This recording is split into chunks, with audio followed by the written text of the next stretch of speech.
first one is envy and false self-image. And when we're talking about the false self-image, we're talking about the current version of you versus the past version of you. Every single day, within the present moment, you have either the future version of you fighting the past version of you within every single decision. So you could wake up one morning and you could be like, oh, I don't want to clean up my room. That's kind of the past version of you. That's kind of the lower self version of you. Or you could be like, this morning, I want to go straight to the gym. That's kind of the future version of you. That's kind of the better version of you. So we have these two angels and demons on our shoulders, constantly kind of telling us the good decision and the bad decision. A lot of the times we fall to our desires, but a lot of times we prevail and get. Fortunately though, a lot of the times we can also resonate more deeply with those evil desires. So I used to smoke a lot of weed. I don't smoke weed now, but I used to smoke a lot of weed, and smoking weed was a part of my self-image. I allowed this to become myself. I'll make a whole video about the self-image, but how it relates to the topic of why self-improvement is cringe. You may feel self-improvement is cringe because you personally are not 100% in it, and you don't have enough belief in your higher version of yourself. You see, the harder you believe in the future version of you, the harder you visualize about the best version of you, the more you actually become that version of you. It'd be a reason why you feel like people think your self-improvement journey is cringe, or why you think your self-improvement journey is cringe, is because you think you're being fake. You think you're putting on a false self-image. Another point is just envy. The reason why a lot of people view self-improvement as cringe is they're envious, they're jealous. Some people in your life want you to be good, but not necessarily better than them, or they see you as a certain person and they want you to remain that certain person. So when you accelerate and when you actually start getting past them in their own head, we're all on our own journey. There's not really there is competition, but it's not like, oh, I'm better than you. But in people's heads, they create these certain dichotomies, and they may think, oh, what, this guy's doing better than me, why is he accelerating so fast? So this may not be in your head, this can be in other people's heads, which is why they may say, oh dude, why are you working out now? Why you're like working out all the time? That's kind of cringe. For example, when COVID first started, that's basically when I really went ahead and started my fitness journey. When I started my fitness journey, I remember I was running in this park that was near my house, and I ran into a group of my friends, and they were like, what are you, like a workout freak now? I remember that because at that time I actually felt ashamed for working out, for going on that run that day. On it now though, I realized that that was just kind of a bit of envy, a bit of jealousy, and I actually kind of feel sorry for those people that they don't feel the same need within themselves to go out and to work out and, work on themselves.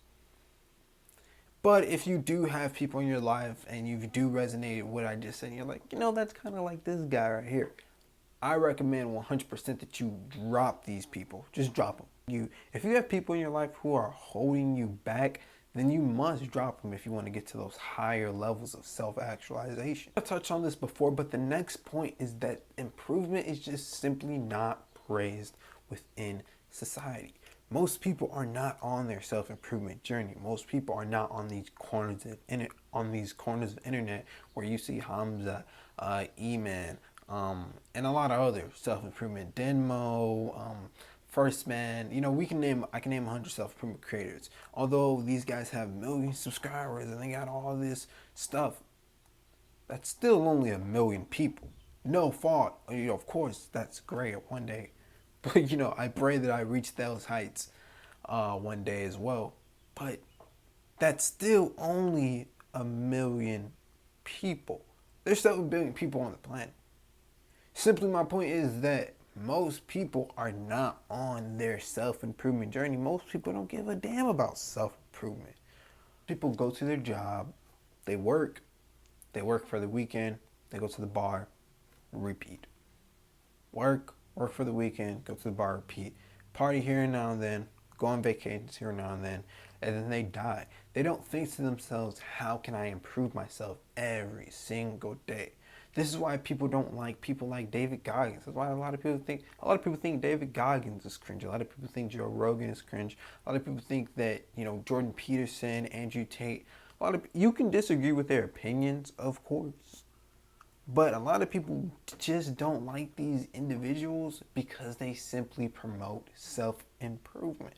And they think to themselves, self-improvement, it's cringe. It's not a viable thing. Why would I care about working out?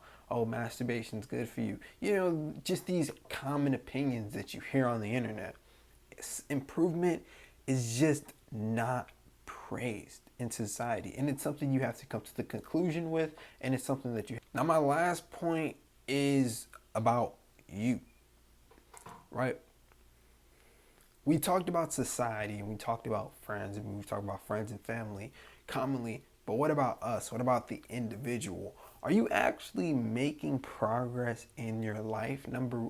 Making real progress? Or are you just talking about it?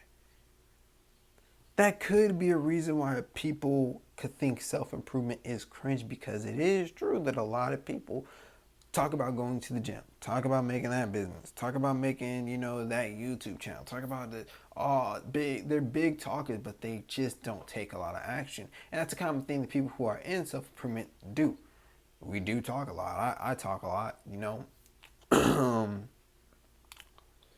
I was definitely falling into this trap. I try not to talk about my business ideas, and I try not to talk about even my future goals with other people, because if they do not go to the exact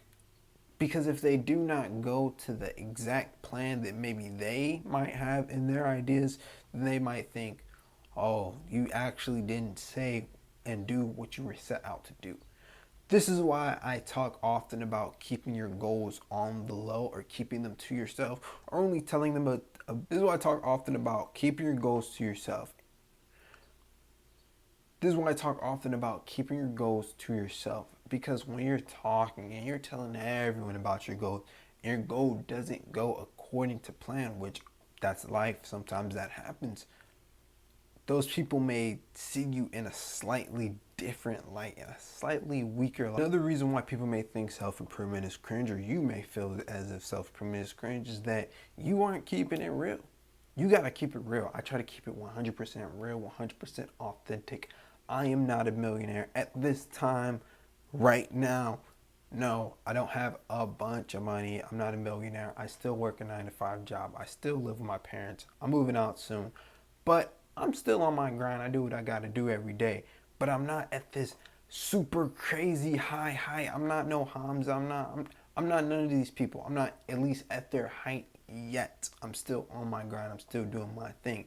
I tell you that because I try to keep it as real and as authentic as possible. I am simply a man on my self-actualized journey as you. The reason why a lot of people think the self-improvement is cringe is because they give out these false narratives. These, oh man, I just did no fapping. I'm making $1 trillion. I just meditated a bunch, and now I got all these girls and I got all these things, and it brings in a lot of attention. It brings in a lot of subscribers. But if you're going to talk about self-improvement, and maybe even you're thinking about making a self-improvement channel, do not fake it.